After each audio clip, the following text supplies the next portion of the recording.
Eles previram guerras, a vinda do Messias, a ascensão e a queda de grandes impérios. Por milhares de anos, as palavras e as visões dos profetas mudaram o curso da história. Nenhum país foi tão influenciado pelas profecias quanto Israel.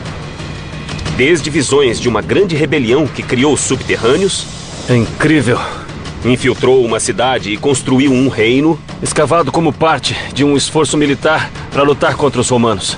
Ao massacre de milhares de bebês, são claramente ossos de crianças pequenas. Ordenado por um governante ameaçado pela profecia de um rei recém-nascido.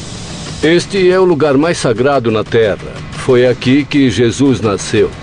E uma fábrica de armas, secreta e moderna, oculta sob uma lavanderia. Vamos retirar as camadas do tempo em cidades ocultas e conhecer as profecias do subterrâneo.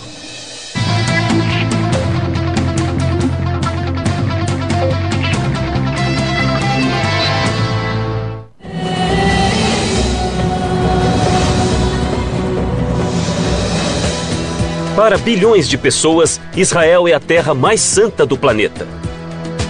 Seus 5.000 anos de história estão repletos de profetas, messias, guerras e derramamento de sangue. Seu presente é assombrado por fantasmas do passado e profecias do futuro.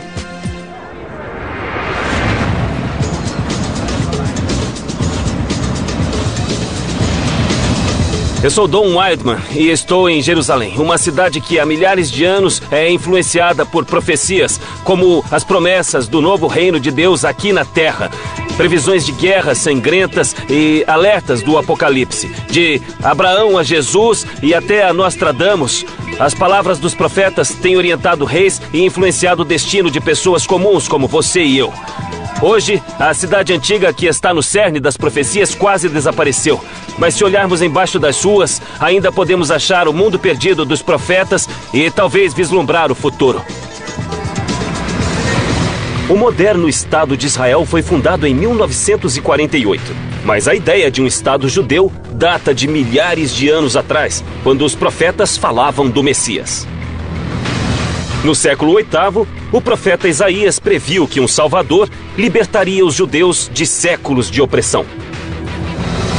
Os cristãos acreditam que a profecia se realizou com o nascimento de Jesus em Belém. Mas outra profecia, mais sombria e oculta nos subterrâneos, falava do massacre de milhares de judeus.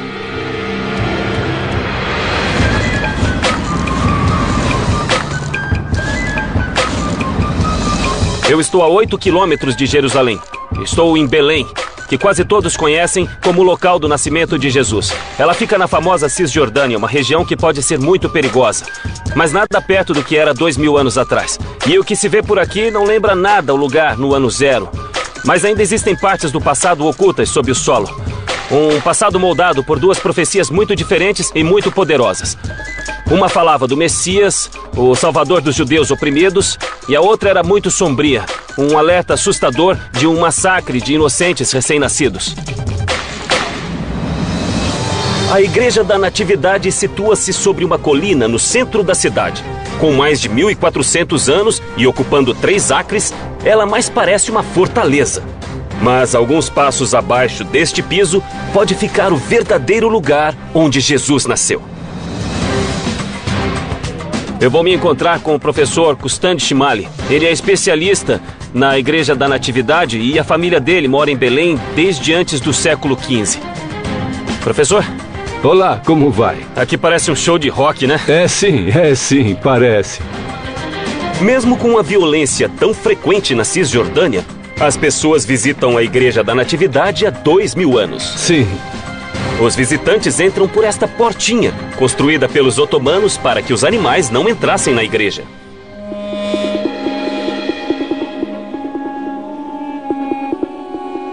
Que bonito. Ela é pequena comparada ao que se vê na Europa. É, mas é linda. Mas este é um dos locais mais sagrados da Terra. Com certeza. E é a igreja mais antiga do mundo. A igreja não é um marco arquitetônico. Mas para milhões de pessoas em todo o mundo, o local em que duas profecias foram cumpridas situa-se em uma caverna escura sob o piso da igreja.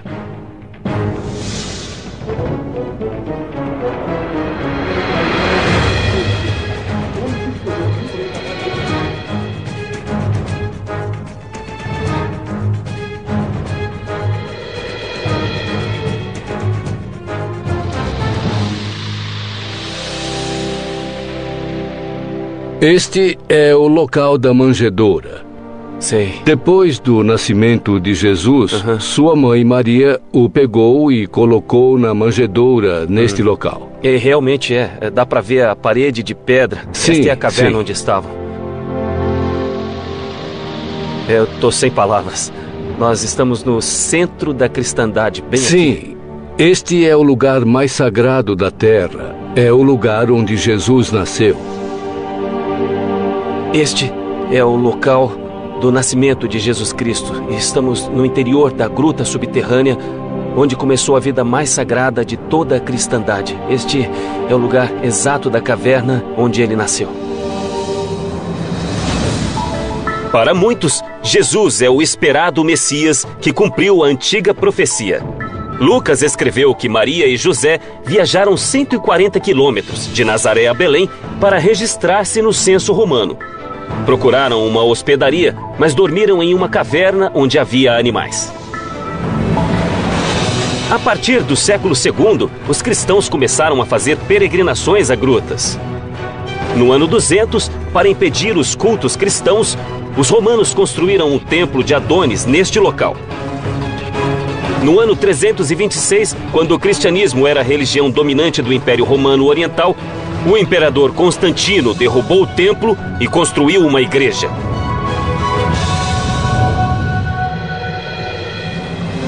A Igreja da Natividade e o cristianismo ligam o nascimento dessa criança a esta caverna escura.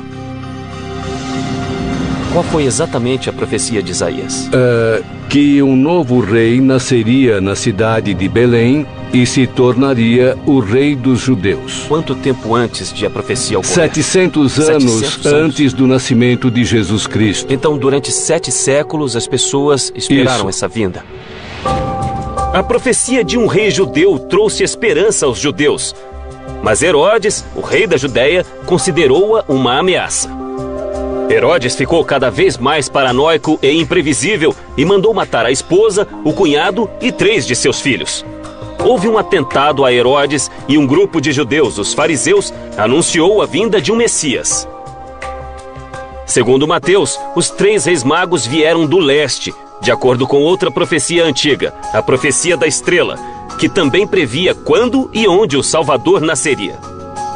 Os reis magos perguntaram a Herodes onde estava aquele que nasceu como rei dos judeus. Ele tinha medo por causa da profecia de Isaías de que um novo rei iria nascer. Ele estava aterrorizado e, como era um homem violento, reagiu com raiva. O que aconteceu foi registrado por Mateus. Esse é o único registro da história, mas seu legado deu forma ao cristianismo desde o nascimento de Jesus.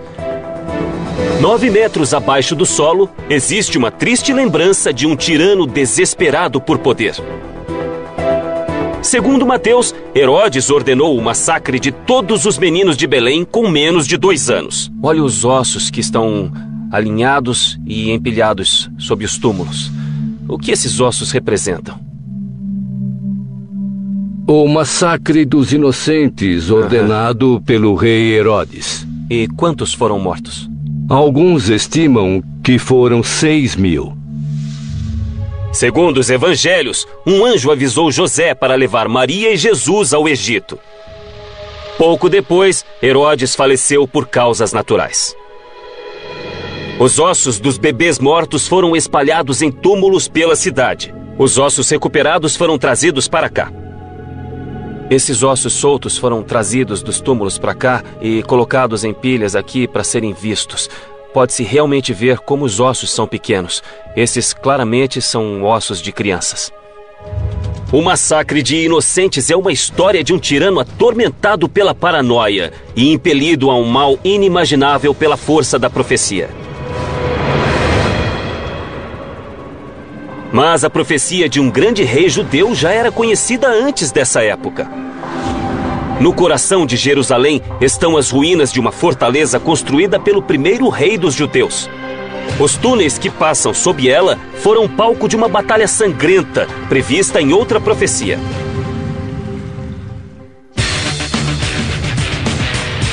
Israel gasta mais per capita para se proteger do que qualquer outro país.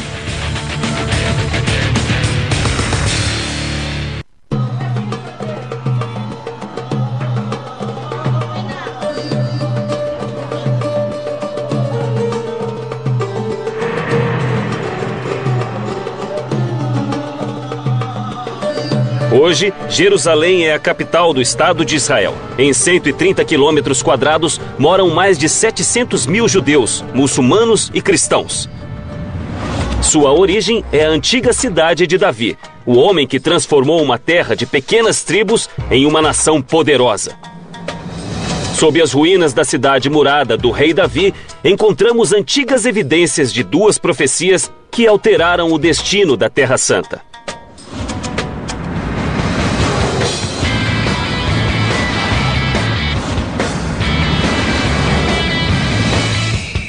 Eu estou a caminho da cidade de Davi.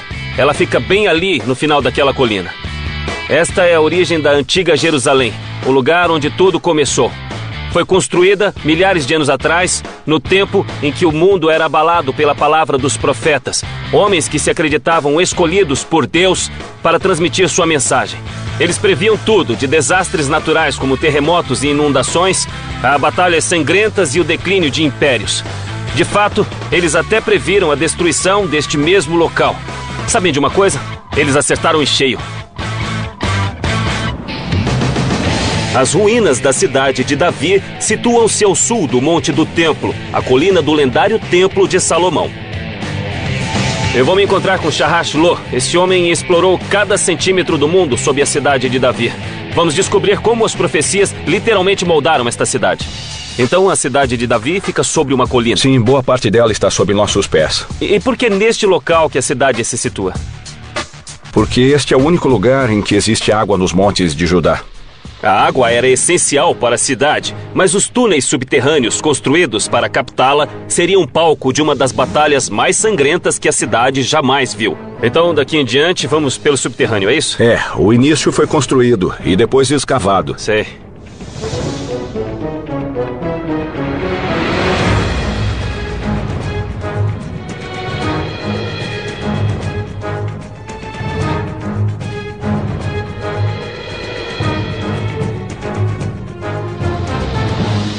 Nossa, então fica mais antigo a partir daqui. Sim, daqui até chegar na água. Estamos, na verdade, na entrada original da fonte da cidade de Davi. Sim. E estas paredes foram escavadas, então Sim, isso tem milhares de anos. desde o tempo de Abraão. Que maravilha. Há mais de 5.000 anos, Jerusalém foi fundada por um pequeno grupo de pessoas, atraído pelas águas da fonte de Gihon e pela defesa natural fornecida pelas altas colinas. Durante os 2.000 anos seguintes, foram erguidas muralhas para protegê-la das tribos rivais. Mas as mesmas muralhas que afastavam o inimigo também bloqueavam o acesso àquela que era a única fonte de água da cidade. Por volta de 2000 a.C., os canaanitas escavaram um aqueduto secreto que ligava a fonte e a cidade. Além de abastecer a cidade com água, esse túnel teve papel crucial em uma batalha em Jerusalém. Bom, eu vou parar você aqui um instante, pois quase ninguém sabe, já que não pusemos uma placa, mas bem aqui acima da sua cabeça está a muralha da cidade antiga. Isso significa que você veio de dentro da cidade e agora está indo para fora da cidade. E a muralha da cidade está acima de nós. Aqui estamos fora da cidade. Sim, neste momento você está fora da cidade, isso mesmo. Todos os dias, os canaanitas carregavam pesados jarros de água por essa passagem até uma torre de guarda sobre a fonte e desciam escadas íngremes para coletar água em segurança. A ideia desse maravilhoso sistema era conectar as pessoas que moravam na cidade com a fonte de água. Sem essa fonte, as pessoas morreriam em cerca de 3 dias. As defesas da cidade mantiveram-se por 1000 anos. Então, no ano 1000 a.C., Davi, rei do norte de Israel, quis unificar o povo judeu sob seu comando. Famoso por ter matado o gigante Golias quando era criança, Davi tinha apenas 30 anos quando marchou para Jerusalém com um pequeno exército e uma profecia. A profecia foi basicamente feita pelo profeta Samuel. Ele disse que a partir daquele tempo a cidade seria revelada e existiria para sempre sob a casa de Davi. Toda a casa de Davi reinaria sobre a cidade para sempre. Mesmo que fosse expulso, ele sempre retornaria. Sabemos que Davi conquistou a cidade e a governou por mais de 30 anos. Mas não há sinais de que as muralhas foram invadidas. Não há sinais de destruição. Então, como Davi conseguiu se infiltrar na cidade? Lembre-se, Davi era um jovem muito corajoso, mas ele tinha apenas algumas centenas de guerreiros e não poderia vencer as grandes muralhas da cidade se não usasse o cérebro. Segundo a Bíblia, Samuel profetizou que a vitória de Davi viria em um ataque surpresa desferido através de um cano subterrâneo usado para água. Ele conquistou a cidade não pela força, mas graças a um grupo de poucas pessoas que entrou por este sistema de água e abriu os portões para os outros. Ele veio pelo subterrâneo? Ele veio pelo subterrâneo e pegou todos de surpresa. Durante séculos, estudiosos e aventureiros buscaram um pequeno canal de água, até que os especialistas perceberam que o cano bíblico provavelmente se refere a este túnel. Todo este sistema aqui, que basicamente levava as pessoas até a água, pode ser o cano mencionado na Bíblia. Mas a passagem de Davi por esses túneis era isso. uma parte da profecia, é isso? Claro. Pelo sistema de túneis, com 40 metros de comprimento, o rei Davi conquistou a cidade e cumpriu a visão profética de Samuel, na qual um rei poderoso criaria um reino judeu. Davi e seus descendentes governaram durante séculos, mudando a face da cidade que passou a ser a capital de um reino poderoso. Mas essa não foi a única profecia em que esses túneis tiveram um papel nas batalhas da cidade. 300 anos depois do rei Davi, Jerusalém confrontou a ameaça poderosa do exército assírio. Segundo as profecias, mais uma vez a vitória dependeria da fonte de Gihon. Estou ouvindo som de água. Sim, é que já estamos lá, bem perto da água.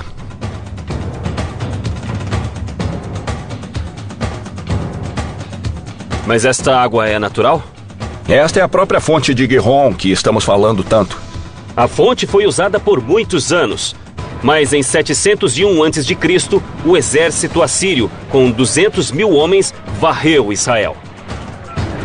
O rei da Judéia precisava de uma defesa que salvasse o reino e cumprisse a profecia de Isaías de que os túneis eram a solução.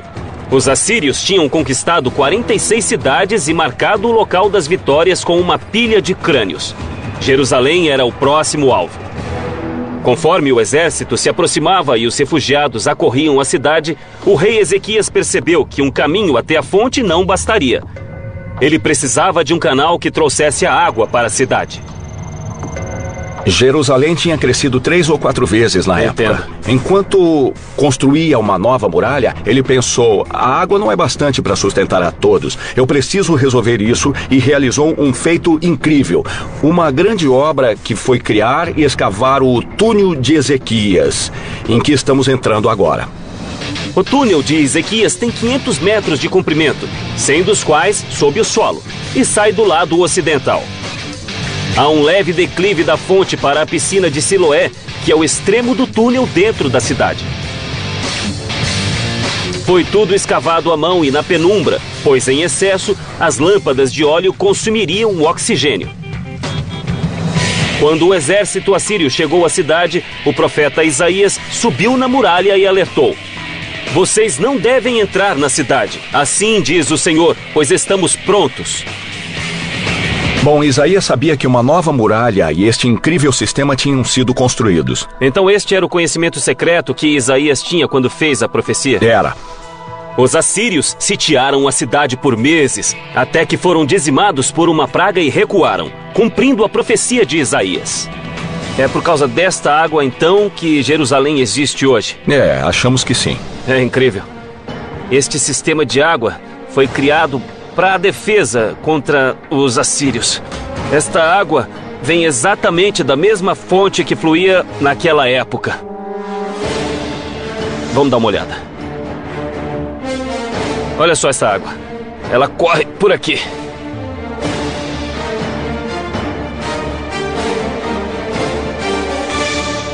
Olha como este túnel é longo. Ele continua nas duas direções. Este túnel é o alicerce da antiga Jerusalém e faz parte de uma profecia. Um profeta disse que o túnel salvaria a cidade. A destruição da cidade foi profetizada. e a destruição do templo, todas essas profecias empilham-se uma sobre a outra e constroem uma lenda que é Jerusalém. Mas o único modo de chegar ao fundo da lenda é descer aqui, até aqui, no subterrâneo.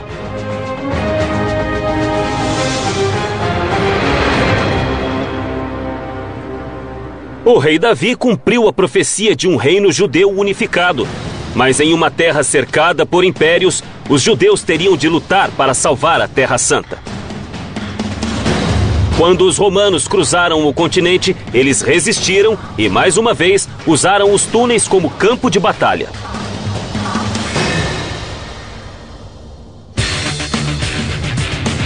O celular, a mensagem instantânea, o firewall e a mensagem de voz foram inventados em Israel.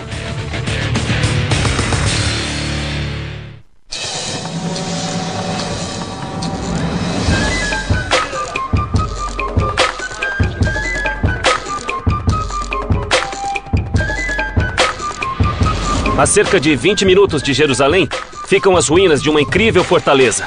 Ela se chama Heródion e seu nome vem do rei Herodes, que é famoso por suas incríveis obras de engenharia e também por seu comportamento imprevisível. Mas seus subterrâneos ocultam uma história diferente. A história de uma profecia tragicamente frustrada, de um derramamento de sangue em grande escala e de uma tragédia de proporções bíblicas.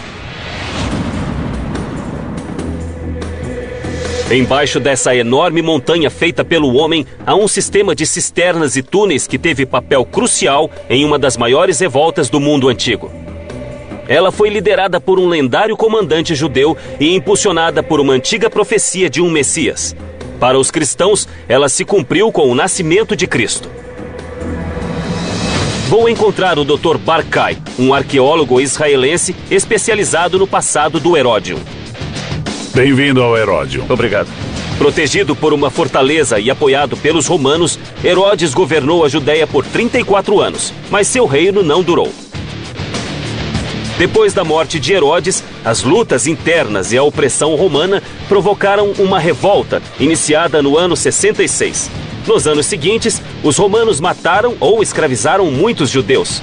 O grande templo em Jerusalém foi destruído e a fortaleza do Heródion desintegrou-se. Nossa, então aqui era o palácio. Este é o Palácio da Montanha. Foi acrescentado a um palácio muito maior que ficava abaixo. No ano 132, 60 anos depois da primeira revolta, essas cisternas abandonadas foram usadas para outro propósito quando a Judéia foi surpreendida por uma nova revolta.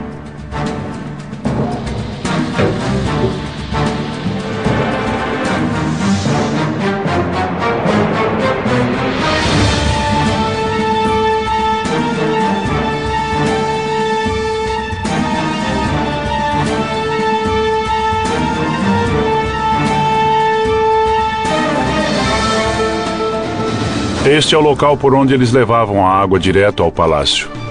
Tudo isto foi escavado? Tudo foi escavado, quase todas as cisternas originais. Saímos em outro lugar. O que é isto? Esta é uma das cisternas originais de Herodes o Grande. Podemos ver algumas marcas da água. O gesso mais acinzentado é um reboco hidráulico. Ele pode conter água até hoje, embora tenha mais de 2000 anos. Mas em 132, quando irrompeu a rebelião, os judeus transformaram os túneis em uma armadilha mortal. Quando os rebeldes judeus ocuparam as ruínas da fortaleza de Herodes, encontraram um sistema de cisternas e túneis construído 150 anos antes. A fortaleza ocupava 3.000 metros quadrados. Os engenheiros de Herodes criaram uma montanha na planície desértica. Construíram uma estrutura cilíndrica com paredes duplas, cobriram com toneladas de terra e transformaram uma pequena colina em uma imponente montanha de 700 metros de altura. O palácio construído no topo era rodeado por muralhas e torres. Tinha grandes salões, luxuosos aposentos particulares e banhos romanos. O conjunto usava muita água e as cisternas subterrâneas também precisavam ser enormes. Depois da destruição do conjunto, os romanos não se incomodaram com a montanha. Mas os rebeldes conheciam o subterrâneo e seu brilhante líder militar decidiu usá-lo. O líder da segunda revolta era um homem muito carismático. O seu nome era Simão, o filho de Cosiba.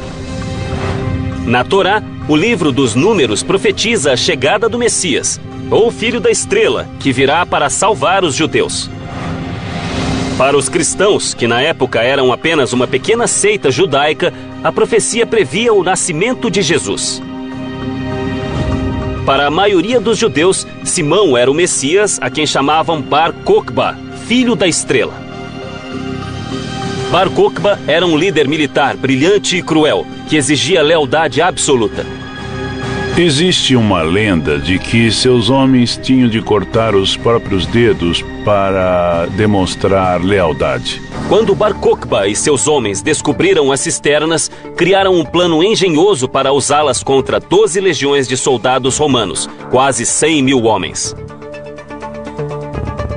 Eles escavaram as paredes de gesso das cisternas e foram para todas as direções. É um sistema de túneis muito complexo para confundir o inimigo. O túnel dos rebeldes alcançou mais de 300 metros, expandindo as cisternas que já existiam e criando um sistema mais elaborado, usado para guardar armas e suprimentos e também para emboscar os romanos. Quando o exército romano chegou ao Heródion, os rebeldes usaram a rede de túneis para desferir ataques surpresa. Se os romanos encontrassem os túneis, seriam massacrados. Olha isso, olha só como é feito. Eles escavaram este lado, agora está fechado, mas havia uma saída aqui e uma outra saída aqui. Os rebeldes lutaram por mais de 3 anos, mas no final, Bar Kokhba, o filho da estrela, foi morto e os rebeldes foram dizimados. Os sobreviventes foram aprisionados ou vendidos como escravos. Essa é a saída daqui e também a entrada, mas que batalha mais brutal. Esses homens enfrentaram o Império Romano. Só faria isso quem tivesse convicção. E eles acreditavam ter o apoio de uma profecia segundo a qual seu líder poderia ser o Messias. E depois foram vencidos, com resultados catastróficos para o povo judeu. A desolação começa aqui, no subterrâneo.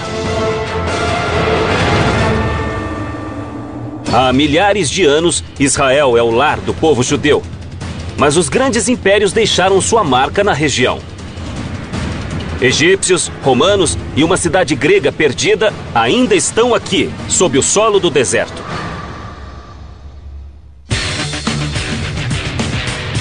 Israel tem o maior número de universitários formados per capita no mundo.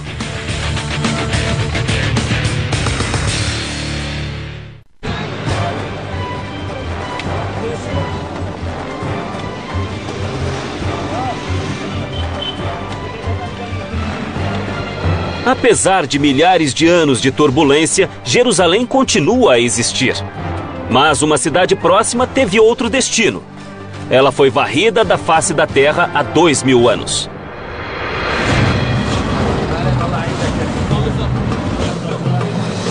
Estou a 56 quilômetros de Jerusalém, nas ruínas de uma cidade antiga chamada Maresha. Bom, eu admito que não parece muito, mas acredite em mim, há um outro mundo oculto bem embaixo dos meus pés. Por quase 1000 anos, este foi um sangrento campo de batalhas entre os pagãos que viviam aqui e os hebreus de Jerusalém. Quando essa longa e violenta guerra irrompeu, só havia um refúgio seguro, que fora construído cuidadosamente por séculos. Uma outra cidade, subterrânea. Vou me encontrar com Nahum Sagiv, um arqueólogo que irá me mostrar o subterrâneo. Nahum? Olá, Dom. Como vai? Então esta é Maresha. Sim. Você vê que temos as ruínas da antiga cidade de Maresha. As descobertas aqui vêm do período helênico, ou seja, do 3º e do 2º séculos antes de Cristo. E a cidade era densa? Havia muitos prédios? Estamos falando de 10.000 pessoas juntas.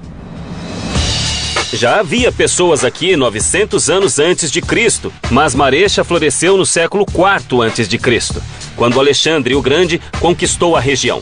Ele pretendia expandir a cultura grega e Marecha tornou-se um centro vital para a sociedade helênica, atraindo outros pagãos durante 200 anos.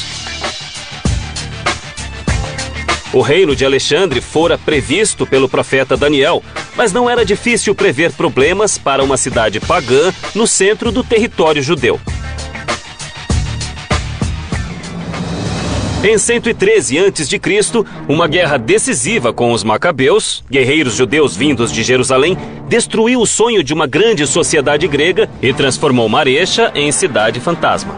Hoje Marecha desapareceu, mas o mundo subterrâneo de Alexandre o Grande ainda está aqui.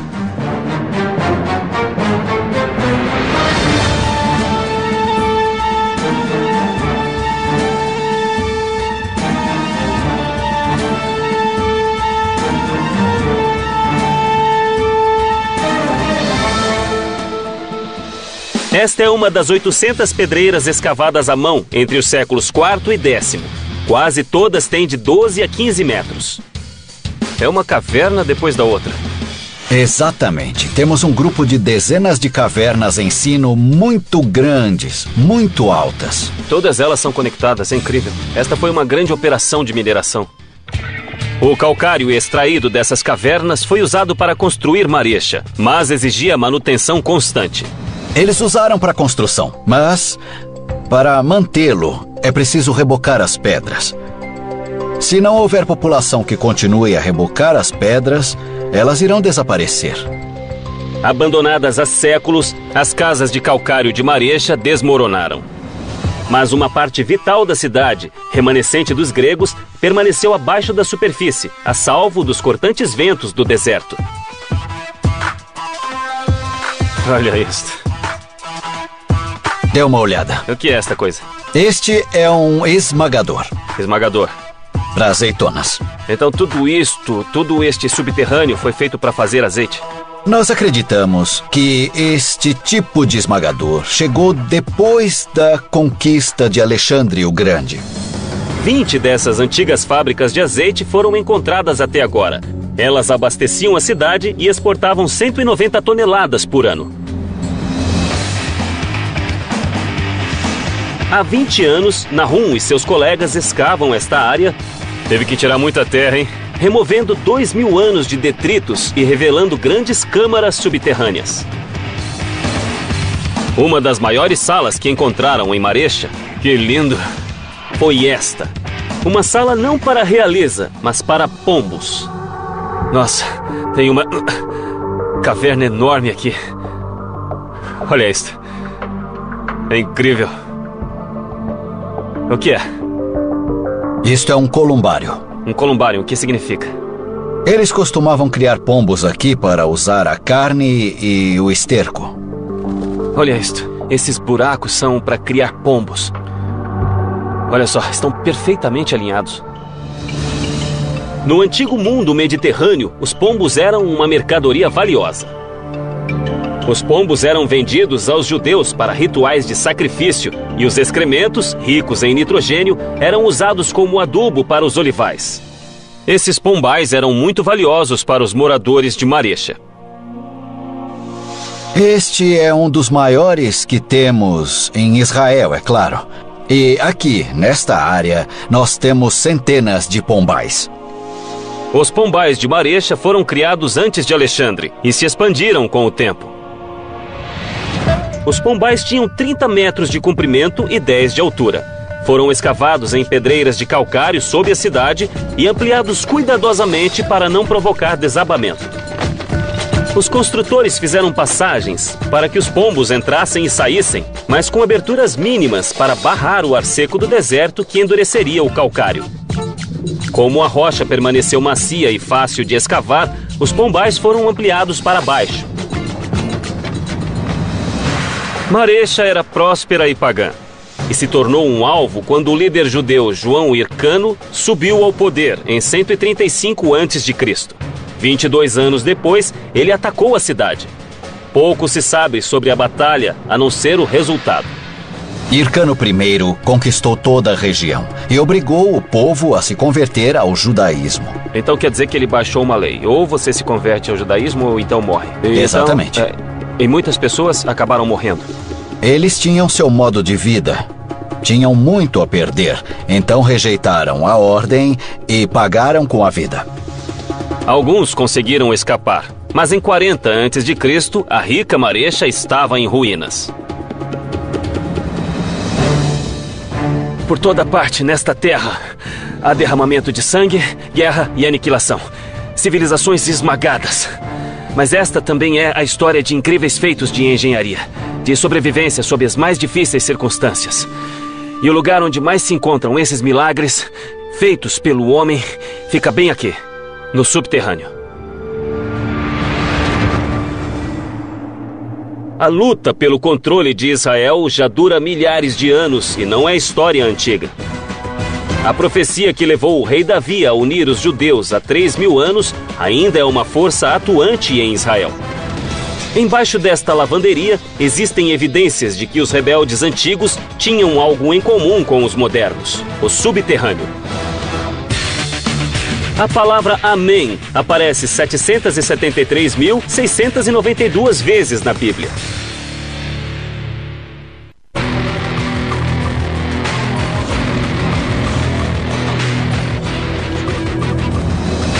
Em 1945, Jerusalém e o resto de Israel eram parte da Palestina, controlada pelos ingleses. Mas os 500.000 judeus que viviam aqui estavam determinados a cumprir a profecia de Ezequiel, de que Deus iria reunir seu povo e reconstruir Israel.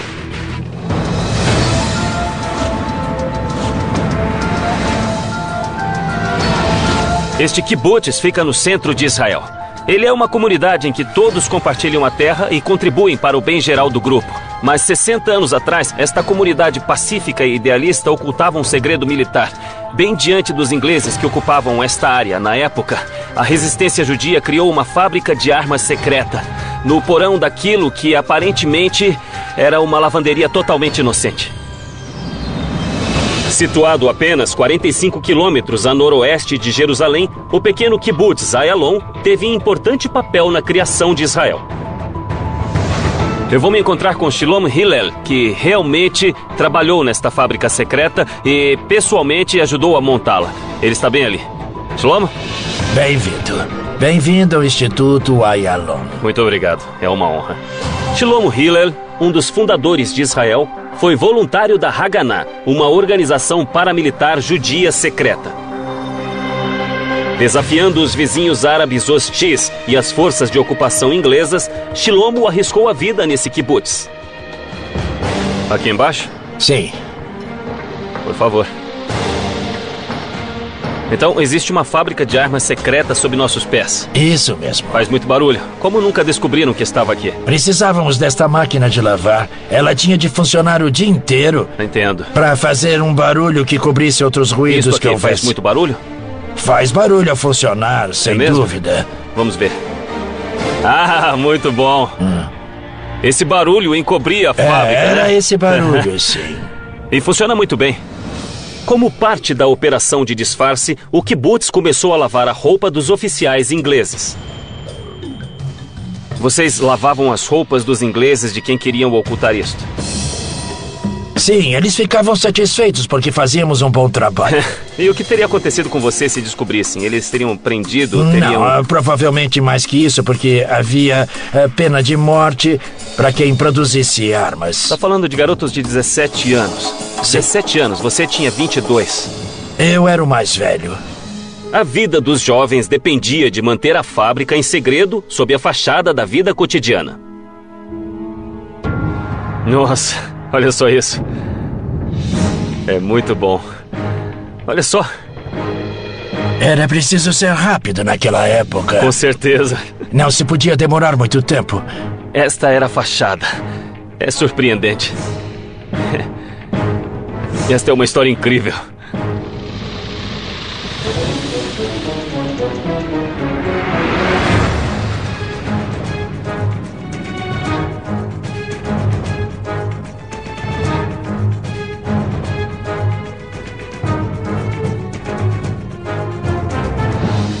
Que coisa incrível. Fica cerca de 8 metros abaixo da superfície. 8 metros abaixo. Sim. É cerca de 20 pés. O espaço está como era na época? Exatamente. A lavanderia cobria o poço de entrada para a fábrica de balas, 8 metros abaixo. Nos fundos da lavanderia havia uma padaria que ocultava outra entrada. As paredes de concreto e o teto da fábrica de 160 metros quadrados eram reforçados com ferro. O que vocês fabricavam aqui embaixo? Munição. Um único item. Balas para a metralhadora Sten. A Sten era uma metralhadora inventada pelos ingleses. Era barata e fácil de produzir e disparava mais de 500 rajadas por minuto. A Sten usava balas de 9 milímetros chamadas Parabellums, que significa preparar para a guerra. Chilomo e os outros na fábrica produziram mais de 2 milhões de balas em segredo total, na tentativa de cumprir a profecia de Ezequiel de reunir os judeus e criar Israel. Bem, isso aconteceu em 1945. Foi no final da Segunda Guerra Mundial. Nosso povo começou a entender que havia uma possibilidade, provavelmente pequena, de que se decidisse criar o Estado de Israel depois da Segunda Guerra Mundial, depois do Holocausto. Seria muito diferente, porque nós teríamos de enfrentar os exércitos dos países árabes vizinhos. E vocês sabiam que estariam sob ataque? Hoje Israel tem um dos exércitos mais poderosos do mundo e ainda está cercado por inimigos. Em 1945, os colonos judeus estavam desarmados e corriam perigo. Os jovens do kibbutz de Ayalon decidiram fazer algo. Construíram a fábrica de armas e contrabandearam os equipamentos da Polônia. Como funcionava? Me conte como é que vocês faziam as balas. Bem, tudo isso funcionava com eletricidade e fazia muito barulho quando estava ligado. Nossa, olha, era assim que isso funcionava? Era assim, sim. Então, isto é o resultado do metal que era processado, estirado e moldado na bala que era preciso cortar do tamanho exato da bala. Circuncidávamos a bala. Entenda, Circuncidavam a bala. Então, ao longo desta linha de produção, havia rapazes e moças, homens e mulheres jovens trabalhando em um processo que desconheciam totalmente até que eles se viram numa operação secreta. Na superfície, havia milhares de soldados britânicos acampados nas proximidades, mas o maior perigo estava na fábrica. Se algo desse errado aqui, não tinha saída. E as paredes isso podia ter explodido e matado todo mundo aqui dentro, porque estávamos lidando com pólvora, com dinamite. Mas as balas tinham de ser testadas e a poucos metros do material explosivo, eles criaram uma galeria de tiro. Então, esta é a galeria de tiro. Todos os dias a qualidade do produto era testada aqui isso dentro mesmo, era assim. Da própria fábrica. Sim, e na minha opinião, isso era perigoso demais. Apesar dos riscos, não houve acidentes fatais em Ayalon e eles nunca foram descobertos, prova do bom planejamento dessa operação subterrânea. Eles tinham até uma cabine de bronzeamento para parecer que os trabalhadores haviam estado ao ar livre. É incrível o número de detalhes com que tinham que se preocupar. A menor suspeita podia ter sido o fim de todos nós. Vocês viviam um filme de espionagem. Bem, isso foi parte da nossa vida. Isso é, na época, fazíamos isso porque nós sabíamos que nosso trabalho tinha de ser feito e fizemos. Sentíamos satisfação por estar fazendo algo que sabíamos que era importante para a nossa sobrevivência. É impressionante.